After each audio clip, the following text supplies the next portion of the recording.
Unto the church of God and the saints of Christ, to our leader, Bishop Robert Dennis Grant Sr., to our chief, to all the ministers, male and female, to all the daughters of Jerusalem, sisters of mercy, and to the sons of God's holy prophet. And if there be any visiting friends in the house of the Lord on this evening, how can I say thanks for the things he has done for me? Things so undeserved that he gave to prove his love for me. Voices of a million angels cannot express my gratitude. All that I am and ever hope to be, I owe it all to thee. But the song doesn't stop right there.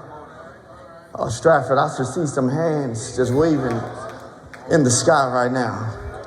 But the song says, to God be the glory for the things he has done. Are there any to God be the glory worshipers in the house of the Lord on today? Truly, I count it a privilege and a blessing to be able to stand before God's people one more time. If I said I wasn't nervous, I'll be lying to you. But I believe that God has given me a word to give to his people. But before I go any further, I'd truly like to thank God this evening, first and foremost for my pastor, the evangelist Van Lee Allen. Stratford, if I couldn't hear anybody else, I should hear you. Truly, I thank God for the man of God there in Stratford. He is very much a man of God, very encouraging, and I thank God for his mentorship. Also, I thank God for him being my father-in-law. For truly, he is a good father-in-law. I like to thank God. I can't move any further for my wife.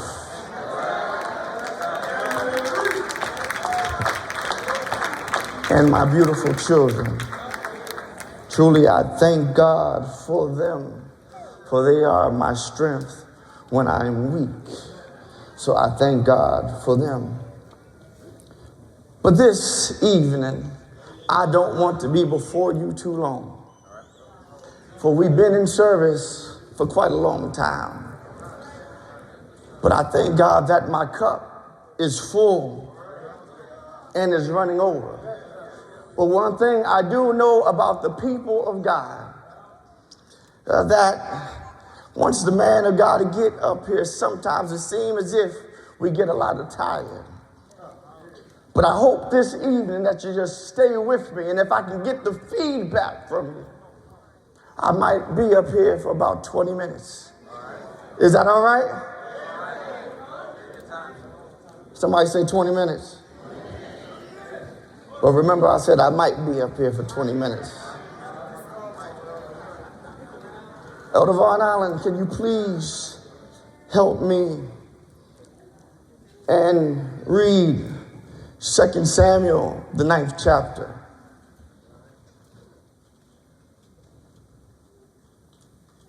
And David said, is there yet any that is left of the house of Saul, that I may shew him kindness for Jonathan's sake? And there was of the house of Saul a servant whose name was Ziba. And when they had called him unto David, the king said unto him, art thou Ziba?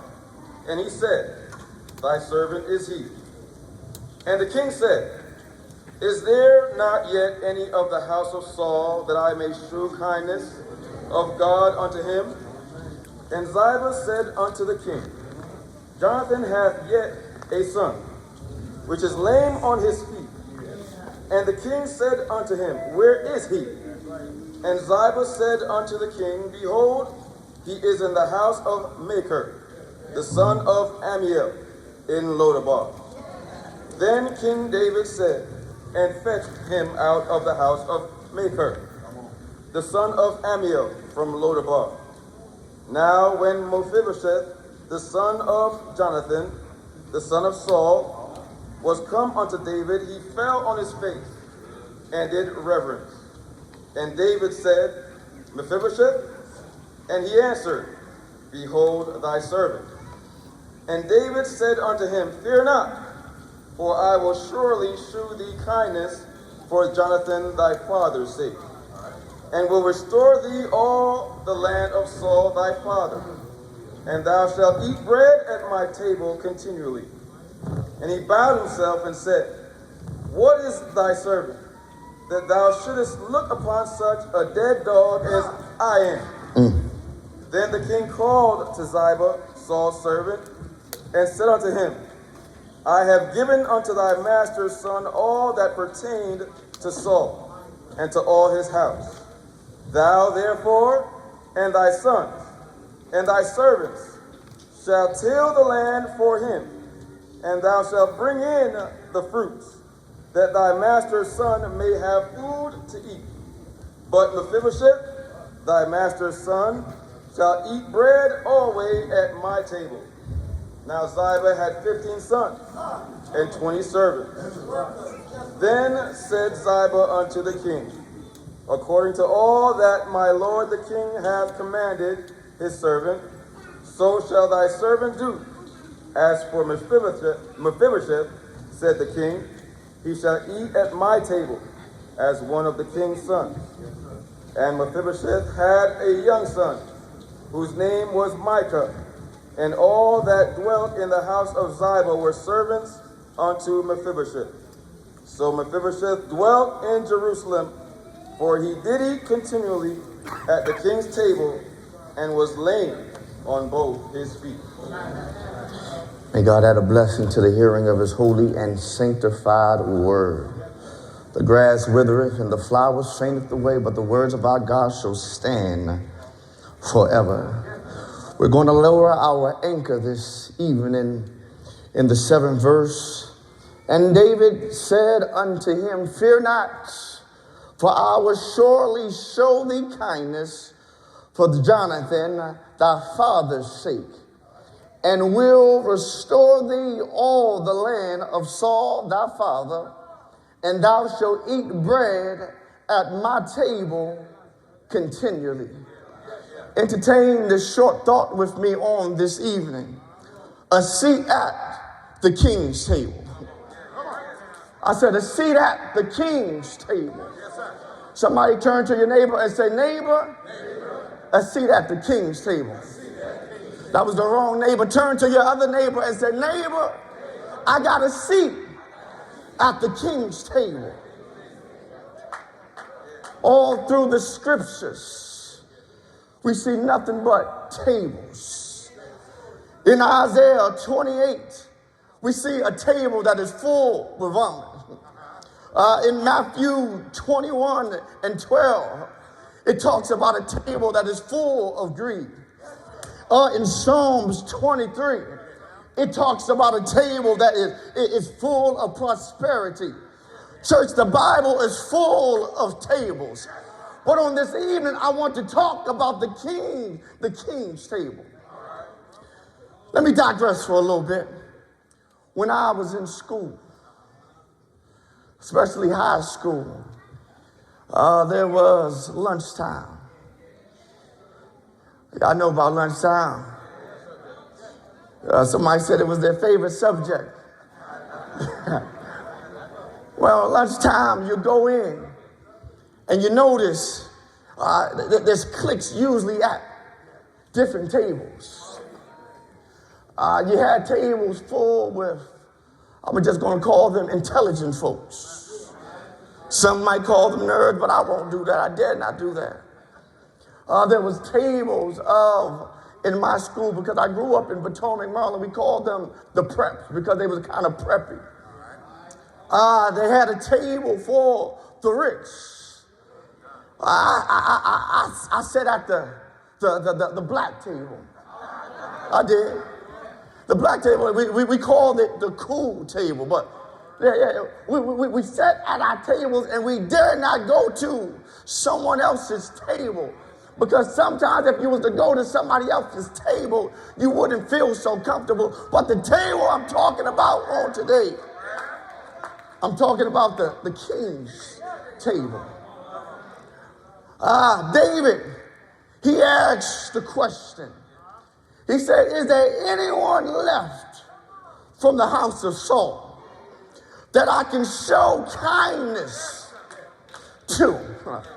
Or I like this because what David is saying, he said, is there anybody left from my enemy's house that I can show kindness to? This is teaching me a lesson because sometimes we only want to show kindness to our friends. We only want to show kindness to those we're close to. But David is saying, I'm trying to bless my enemy.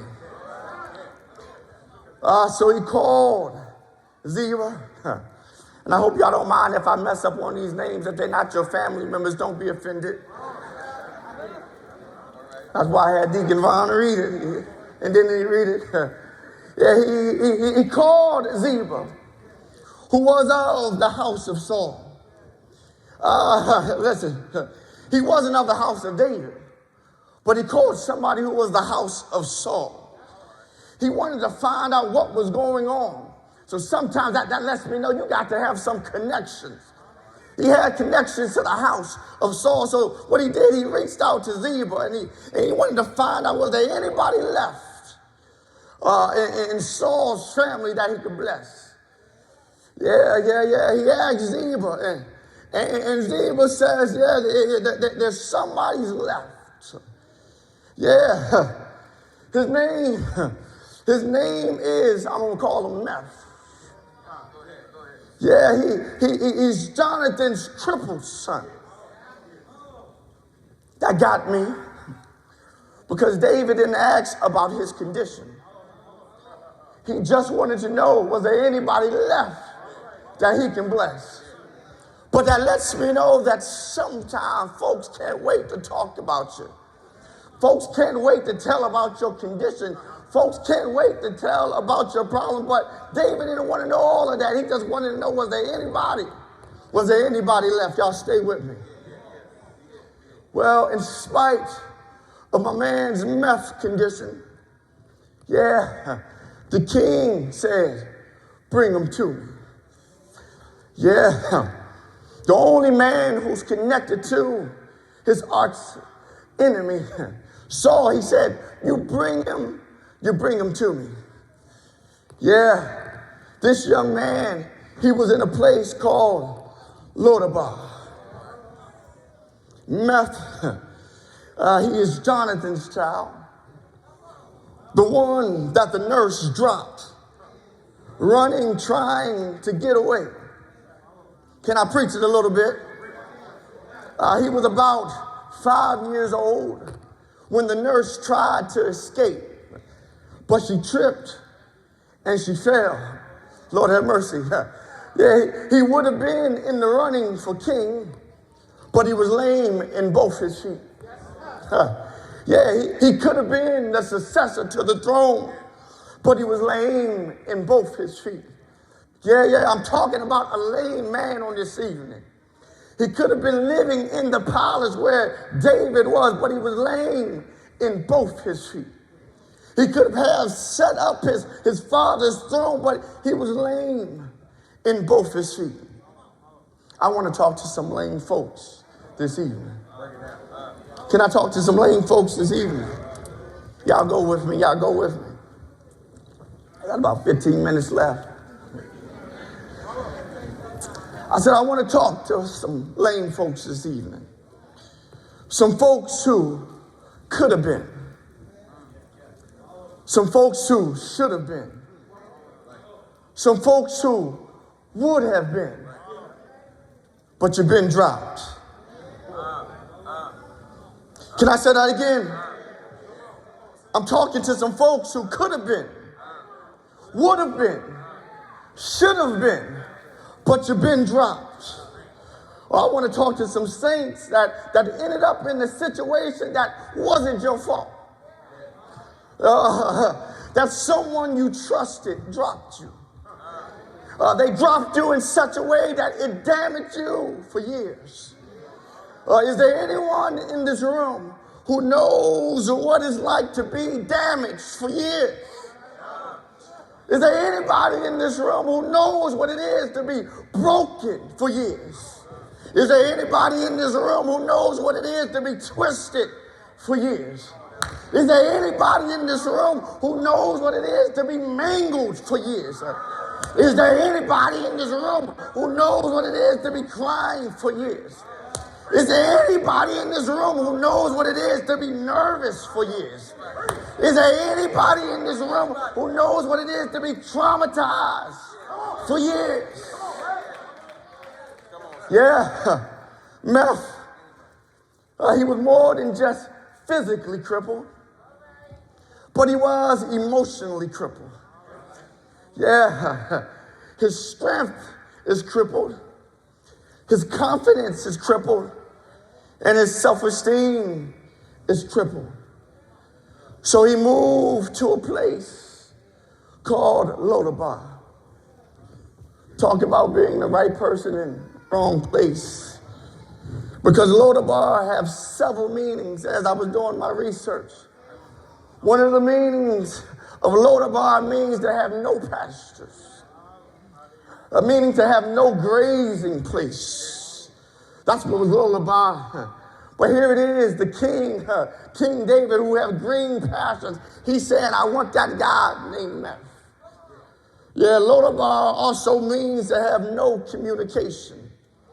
And when you have been dropped bad enough, sometimes you just don't want to talk about it. I said, when you've been dropped bad enough, you don't even want to testify about your issues. When you've been dropped bad enough, you don't even want to talk to your family members when you've been dropped bad enough. Yeah. Have you had someone hurt you so bad that you had to shut your mouth? Is there anybody who's been through a situation where you didn't want to talk to nobody, no family members, no mama, no daddy? You just shut yourself up in your house and didn't want to talk to nobody? Yeah, I know it's hard to admit these things, but we've all been dropped. Yeah.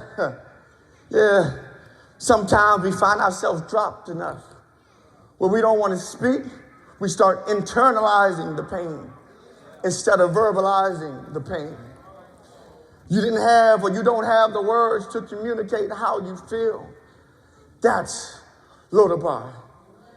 You're trapped in your own head this evening, remembering what you wish to forget. I said, that's Lodabar. Some of us this evening are sitting in this sanctuary in brown and blue. Good God from Zion, trapped in our personal Lodabar.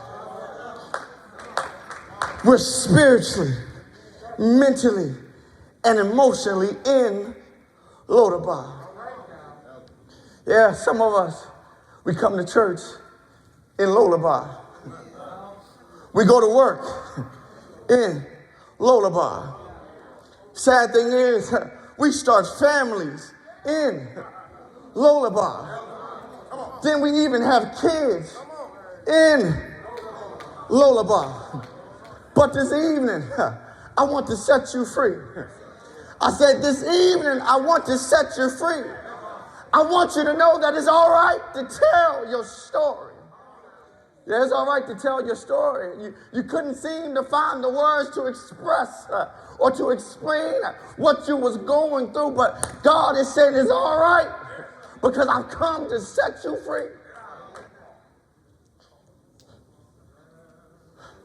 You wasn't born to live in Lodabar.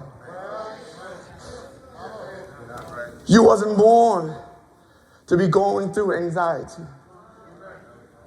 You wasn't born to be weak. You wasn't born to be incompetent. You wasn't born to have low self-esteem, children. You wasn't born to have anxiety. You wasn't born to be in depression. You wasn't born to be unstable. You wasn't born to be a problem to your parents. Church, you wasn't born for that. But some of us, we've been dropped. But I come to let you know this evening that God can pick you up. I said God can pick you up and turn you around. Church, sometimes the silence can be as painful as the fall. But this evening, I'm going to break the silence for somebody in the house of the Lord. Because the silence is brought about by shame. I said the silence is brought about shame. But you have no need to be ashamed of what you have gone through. I'm talking to somebody in here. You don't need to be ashamed of what you are going through. You're coming out. You're coming out. I got about 10 more minutes.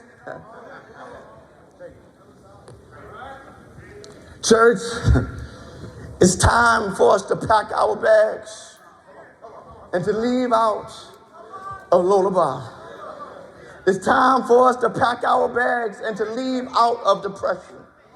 It's time for us to pack our bags and to leave out of the fear and sorrow and nervousness and being intimidated and being insecure and being afraid. It's time for us to get out. Go ahead, man. I said it's time to get out. Here it is. The reality is, it ain't always easy getting out. Can I preach real quick? I don't know if I can step down, but can I step down a little bit? I hope I can get back up. My knees are not like they used to be.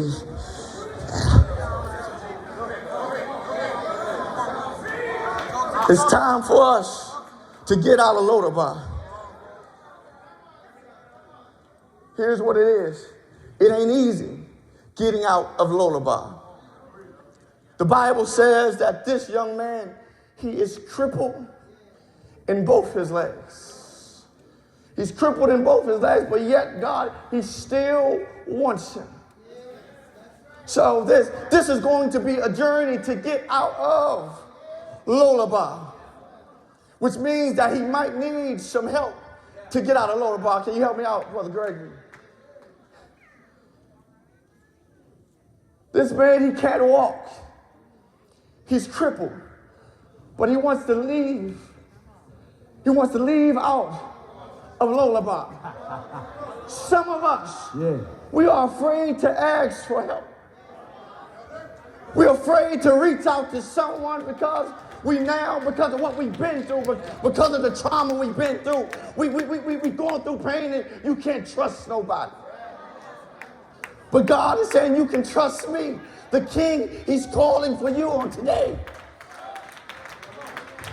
So although I may be crippled, although I'm going through my trials and tribulation, I'm declaring on today that I'm getting out. I'm getting out of Lodabar. I don't care how slow I'm coming. I'm getting out of Lodabar. But what I like about the story, the story says the King sent for him.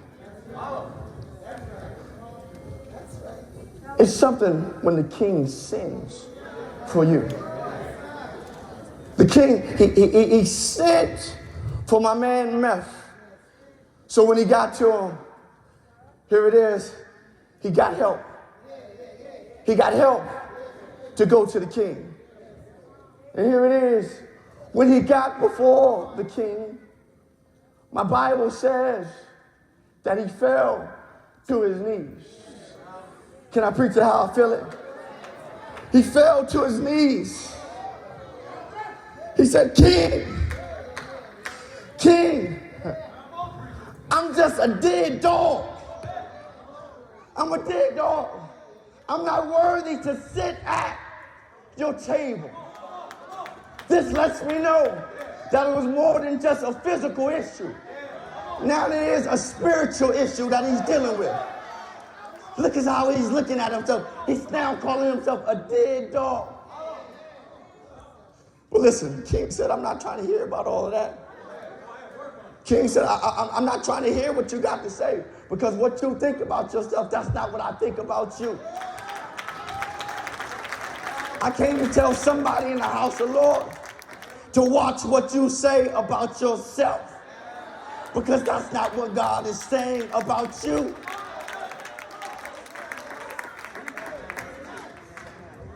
The king is now saying, you're going to sit at my table. You know what he said? You're going to sit at my table because I'm going to show you kindness for thy father's sake. Is there anybody in the house of the Lord who is thankful to the Lord that God is showing kindness because your father's sake?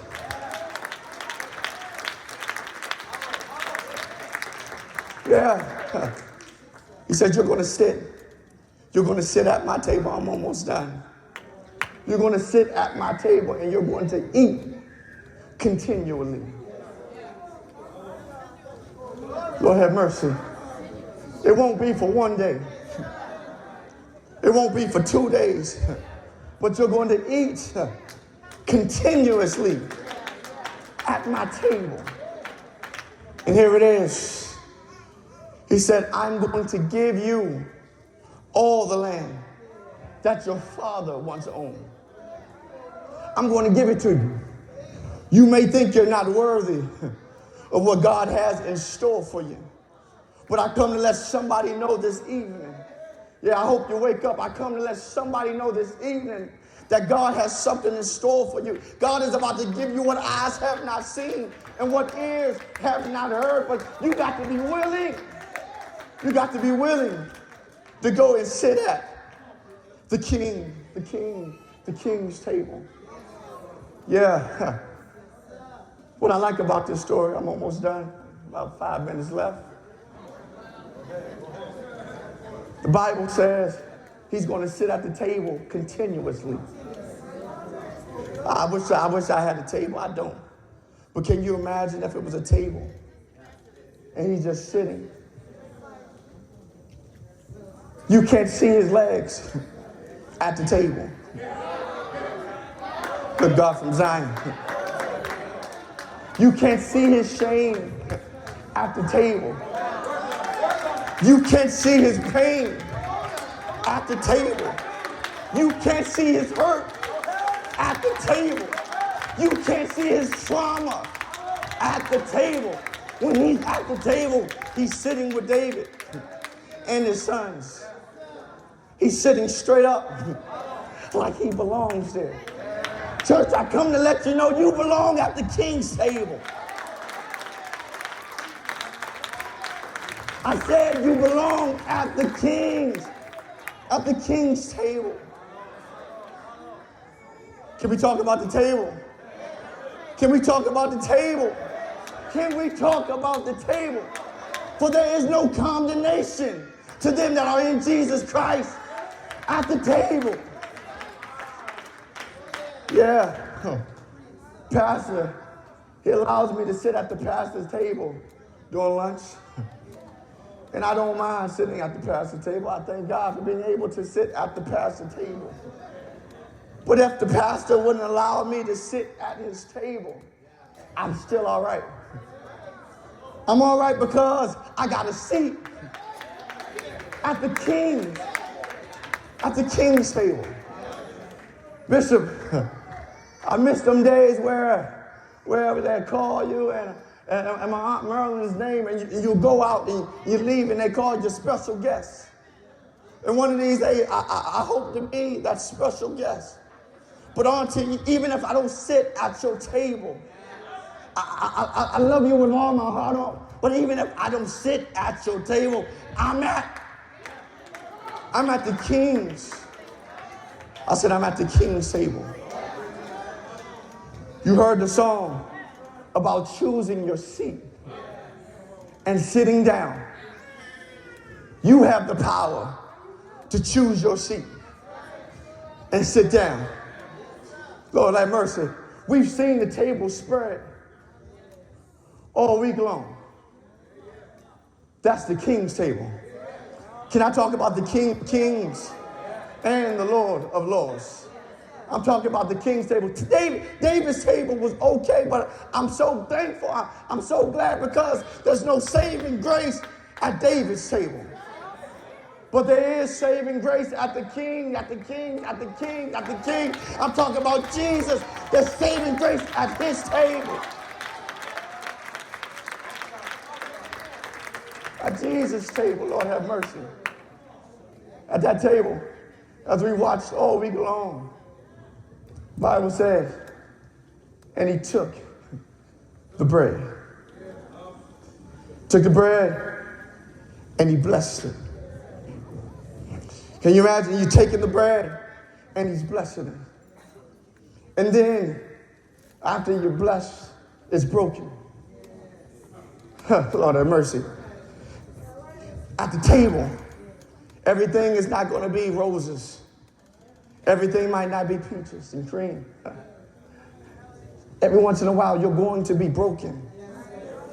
But I want you to know that when Jesus was demonstrating that you was going to be broken, there's never, Lord have mercy, there's never a time where you see Jesus, he's just dangling or throwing the bread. The bread was still in his hands. I come to let you know this evening, I come to let you know that you're in the Father's hands. Church, people, Lord have mercy, saints, there's room at the king's table. But you got to be willing to let go and let God at the king's table. The reality is, you're not going to like everybody at the king's table.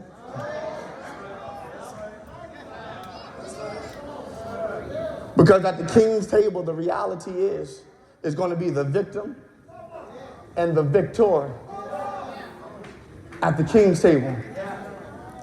Can you imagine? I was talking about trauma. I don't know why the Spirit is leading me this way.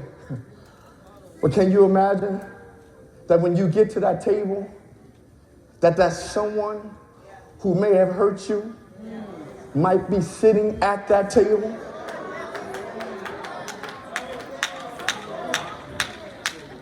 If that was my table, that person ain't got no seat at my table. It ain't got no room at that table. I ain't got nothing to feed you at my table, but at the king's table, you got to be able to sit and even forgive the one who have hurt you. And the reality is, even if they have not asked for forgiveness, you got to be able to forgive them at the king's table.